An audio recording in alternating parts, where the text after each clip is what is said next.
What's the plan for Ghostbusters? There's another Ghostbusters coming, and we think Winston is going to be there. What's going on? Yeah, it's, I guess I'm not sure what I'm supposed to talk about or not supposed to talk about. So I'll just talk about everything because nobody told me. Yeah, no one's looking or listening. Just tell us.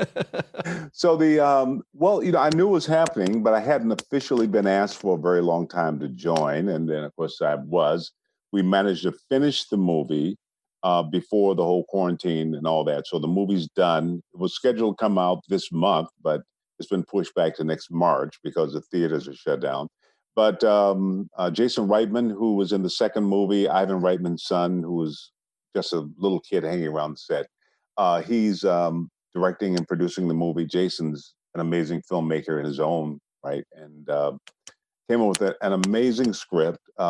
Everybody came back, and one of those things that has had so much impact in my own life. I mean, it really just not just my life, but my kids and my career.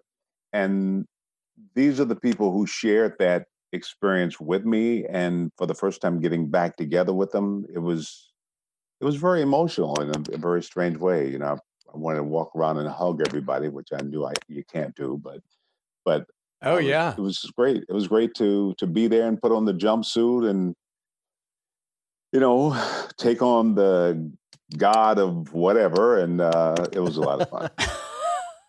Well, and you've had to sort of wrestle with your character of Winston, right? Because famously, you've talked about how in the beginning, when that was cast for you, that you had seen it as this really dynamic role, and then they had really scaled it back, allegedly because the studio really wanted to have more Bill Murray and all these other things. And so did it feel like you've put away some of those feelings from what you thought Winston was to where you are now with like a full circle moment?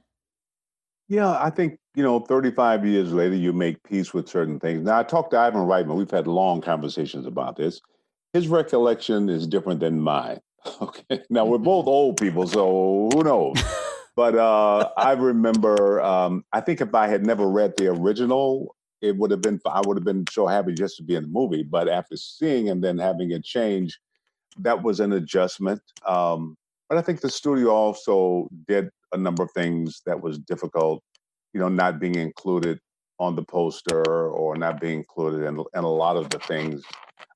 They were trying, I think, to make sure that the three Ghostbusters were established before Winston came in. And that was 30 years ago. But then on their 30th reunion, I was invited to a theater where they were screening it. They want me to introduce the movie. And I get there, there's a big poster, and it's the three guys again. I'm like, really? 30 years later, you couldn't quite take the photo with the four of us? But right. It's so it's little things you kind of go, okay, before I get too excited, let me settle down. It's all good. But I look at the movie now, and I think it's a perfect little movie, just the way it is.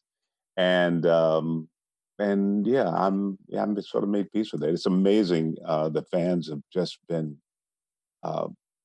incredible. I've done a lot of movies, a lot of TV shows, but this is one that just seems to register with people in a very special way.